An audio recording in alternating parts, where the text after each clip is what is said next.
Alright, we are here to play a new game to me, maybe to you guys, but happy Pride Month. We are playing The Divine Speaker. So I'm going to get straight into this and see how this goes. It is late, so I'm not going to play too long because I am a little tired, but I'm also very excited about this. Ooh, very mystical. The birth of a child And heralds voice many acting. things. So that's Change, very exciting too. adaptation, confusion, but most importantly, the judgment. The judgment. A newly born child's first destination isn't its mother's arms, but the embrace of another. The divine speaker. The person tasked with determining a child's destiny from the day they are born till the day they die. The divine speaker, the person tasked with determining a child's destiny from the day they are born till the day they die. I just have to say it again just to really get into my brain. This destiny is determined by lottery. The speaker's hand, guided by the forces above, always chooses the correct fate for the correct child. Okay. This judgment It's guides them raining on the again. path to eventually becoming the person they were always destined to be. I just always have Rain, Aw, look at could you. we pretty please go play outside? Oh, yay, Otto. Thank you. We promise to be back before it gets dark. Maya?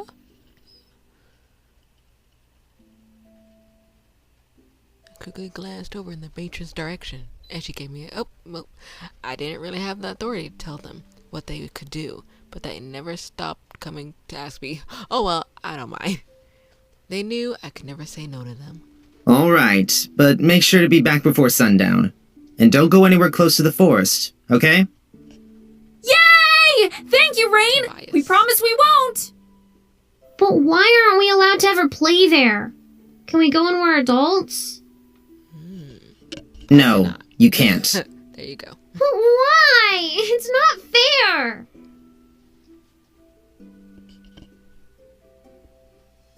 I let out a sigh, felt a small smile rising to my face. I couldn't help chuckling at their curiosity. They would ask the same question every time they wanted to go. Come over here and I'll explain it to you. I walked over to the table at the far end of the hall. The top was littered with paper, children's books, and pencils. Buried among them was a map. I made the text really fast. Look closely at this map while I explain. Our home, Aurelia Cavella, is surrounded on all sides by the forest. Can I click? Can I click? Guess not. It's not the same as Bernard. The forest is full of bad guys and dangerous animals. Do you know why? Because the divine beings don't protect the outside land. That's right. The beings above protect us while we are inside Aurelia Cavella. But that This protection writing doesn't extend outside of our land. On the map, kind of reminds No me one of can Hunter x survive Hunter. out there. Little That's bit. why everyone lives here, where we can be safe and happy. I know it might seem unfair now, but you'll understand when you're older that we're just trying to protect you. There's just nothing out there to find. The forest goes on infinitely, with us right at the center. Everyone in the entire world lives here? I guess some people might find it annoying to answer the same questions every day. Not me, though. They're curious, and I can't blame them. When I was their age, I asked exactly the same questions to the older kids. That's right. That's the way it's always been. But what's this place over there? Zuras? Azuras. She pointed to a place to the north of the city with the name Azuras written underneath it on the map. Ah, Azros? Oh. I don't really know much about it, but once you get old, and not old like me, I mean ancient, the divine beings in the speaker reward you for your lifetime of serving them. All the elders go to live there alone in peace and relaxation. They're like my brothers and sisters. Well, technically, I don't have a real family, but they've always been more than enough. I was dumped on the side of the road as a baby and ended up here. Oh.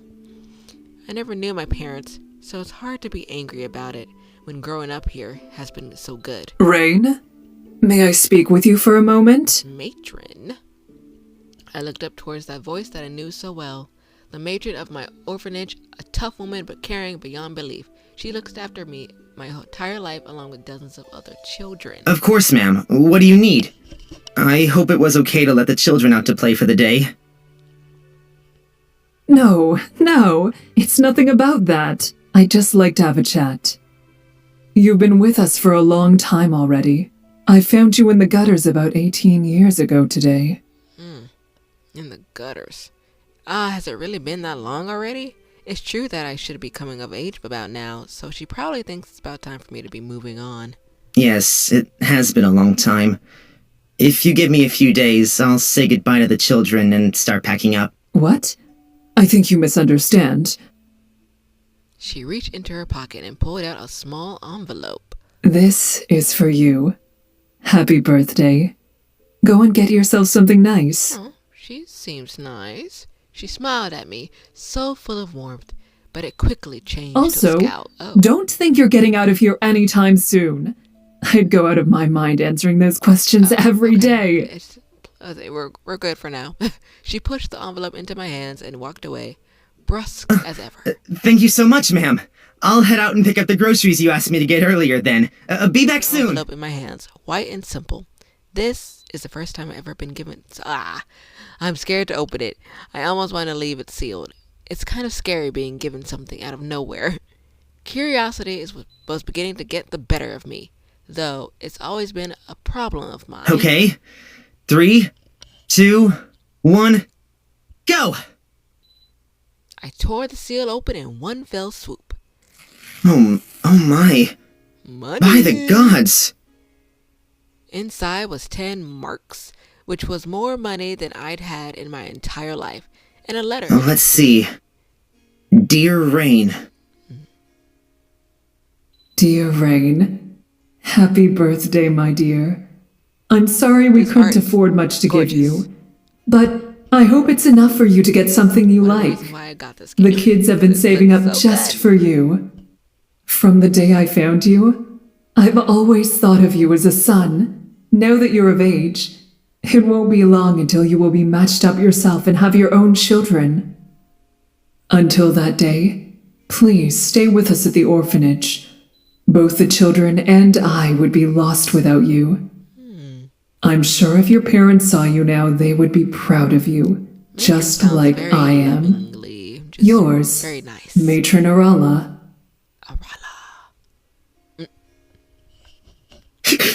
Oh. She cares. They care. I couldn't stop myself. My eyes welled up instantly and overflowed Thank all you. over the letter. I think, thank you. Oh. They saved all this just for me. I can't let them down. I'll go buy something amazing to share with them. With determination, I started on my way to the marketplace.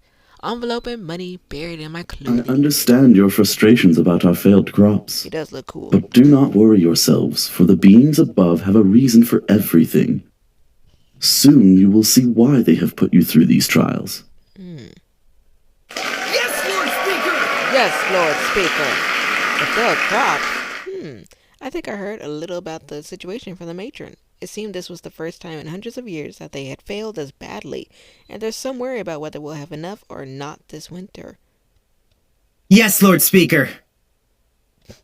Before I knew it, I was already in the crowd, chanting along with the other residents. The eloquent and beautiful way he spoke was almost hypnotizing. The most highly respected person in all of that word, second only to the gods. Just being in his presence was amazing. The whole time he spoke, the crowd stood mesmerized. I was so immersed, I didn't even notice he was already nearly In finished. due time, all of you shall be rewarded with the freedom that Azeros brings. With this in mind, I hope you will continue your offerings and duties. Thank you. Applause exploded out from the crowd as he finished his speech. Smiling, he waved and kept his eyes around the crowd. Oh, I waved and cheered along with the crowd before his eyes met mine.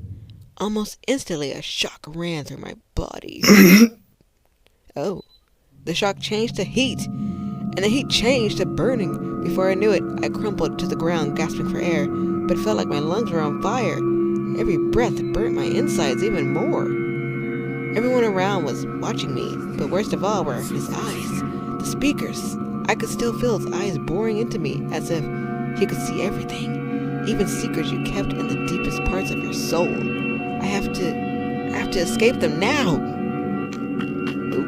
I forced myself back to my feet, ran as fast as I could, and ducked into a nearby alleyway. I like how the story moves pretty fast. Things happen. I could feel the world around me getting darker, blurrier. I fell to the ground in a fetal position, sobbing. Abruptly, the pain started to move. It concentrated itself into my left arm with the force of all my previous pain put together. Anyone, please. I shuddered, clutching my arm and enduring the scalding pain before my vision went black. You must protect, awaken, destiny, judgment.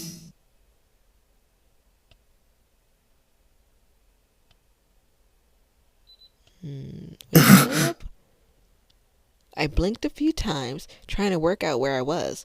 The darkness that surrounded my vision wore off slowly as I sat up. That's right. I was in the town square, listening to the speaker. And then... Wait, did I collapse here? I quickly checked over my body. The pain was completely gone. What? What is this? I don't know. Ooh, writing. When I looked closer, I noticed something that hadn't been there before. Some kind of strange markings were running down my arm. It's not a language I'd ever seen before. My first instinct was to try and scratch them off, but it was like it was branded onto my skin. It wasn't going anywhere. I have to get back to the orphanage. They won't know where I am. When I left, the sun was still high in the sky, but now it's already night. How long have I been out? I stood up slowly, holding on to the wall for balance. The burning sensation was gone, and all I was left with was a sore body. Must be from clasping nothing. Where am I? I guess I'll head back the way I came. Through the thick darkness, I followed the alleyway back to the way I came, desperate for this all to be a dream. Busted. That's why I didn't notice when I ran headlong into someone and got knocked off my feet. Ouch! Ouch! Oh, I looked up at that person standing over me with a 6-pack, or 8-pack. He was a tall, lean man, probably in his 20s, with dark red hair that reached down his back and a serious look on his face. I'm so sorry. He stood there for a moment, just watching me. His gaze made me nervous. It was like a snake sizing me up. That's when I noticed it wasn't me he was staring at, but my arm. You see nothing? I instinctively clutched my arm to my chest. Is this where you usually spend your time bumping into people, or do you have a few favorite spots? He kind of sounds like What? Mercer, but I don't No. think it's him. I don't usually bump... Ah, I guess this is a privilege then. I feel lucky. If you lucky. My mouth just kind of hung open. What's this guy's problem? I don't think I've ever met someone so... I'm very sorry for running into you. I was just trying to get home quickly, too. To hide whatever that is on your arm? Is it Matt Mercer? Again, all I could do was look at him in shock. We stared at each other for a moment before he held his hand out to... something. I don't remember. Let me help you up. If you stay down there long enough, people will start to think you're part of the scenery. Okay. Ooh, yeah, get a jinx thing. Or choose. Take his hand. Stand up yourself. Yeah, I'm just gonna go ahead and take his hand. Ooh, blushing. I hesitated for a split second before grabbing his hand gently. He pulled me up to my feet. I could finally see how tall he is. Thank you. Just Try not to make a habit of looking so sketchy. Who knows what kind of people you'll attract? The smirk on his face when he said that was unnerving. I think I should get out of here quick. Of course. I should really be heading off now. I'm late. Again, I'm very sorry for the commotion I caused. I know the speaker keeps tomes written with the same markings in his personal archive. He's actually allowing visitors, but tonight only. Too bad you seem so busy. This might be the last time it's ever open to the public. Anyway, good night. The red-haired man turned around and slipped off into the shadows. I was left with his words just hanging on. I guess one more slight detour wouldn't hurt. I'm already late as it is. When I entered the room, I almost toppled over in astonishment. Thankfully, I didn't, since it would have been the third time I fell over in a single day. Bookshelves lined the walls, going up to the ceiling. Tomes and documents littered every surface, and the hazy light that candles flickered all over only something further. It was beautiful. Never in my life had I seen this. Looks like the last person added to this list was 19 years ago. So absorbed in trying to work out what that meant, I didn't hear the sound of someone opening the door behind me. Well, well, well. An intruder in my archives? He's in my archives. Yep. I whipped around to face the voice. It was none other than the speaker himself. I'd never seen him up so close. I hid the book instinctively inside of my cloak. Speaker! I dropped to one knee in front of him out of respect. Thank you so much for having the archives open today. I've never seen so many books. Excuse me? Having the archives open? He looked at me with visible confusion on his face.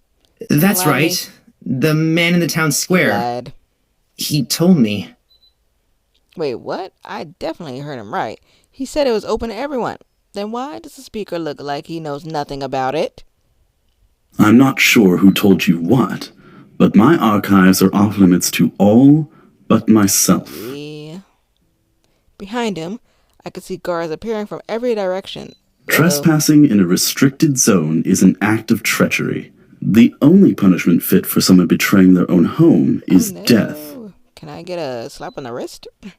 I could feel my stomach drop when he said that. Death. Death? I've never heard of anyone sentenced to death. No, this is all wrong. No, wait! But please! I'm not betraying! I just wanted to read... I don't know what your intentions were coming here, but I must act in the best interest of both our residents and the gods. Guards, take him. We just Now wait there just a minute, Speaker. Oh.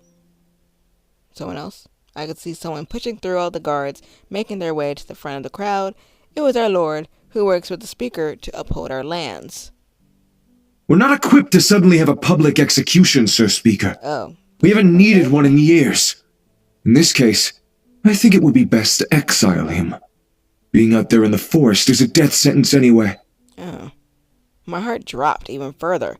I thought he had come to my rescue, right? But when he was suggesting was worse than death, no one in my lifetime had ever been exiled. The things you would endure out there would be much nastier than the quick hanging you would get here. Please! Yikes. I didn't mean... Silence. Ooh. He stood in front of me, his icy eyes digging into my soul. I couldn't help but think about earlier, in the town square when our eyes met. I flinched away from his gaze. Perhaps you're right. Why dirty our own land with the blood of a criminal when we can let nature take care of it for us? Okay. I'm almost scrolling through. It's not him. We'll get to the voice actors eventually in another video. Or just let it play out. But anyway, comment down below. Tell me your thoughts so far. Nothing spicy, because this is supposed to be an 18+ game right now. Or 18+ game in general. But nothing's happened yet. We're good. So no censoring for now. Alright, like, comment, subscribe, hit notification bells so you don't miss any of my videos in the future. I'm Michaela. I'll see you later. Bye.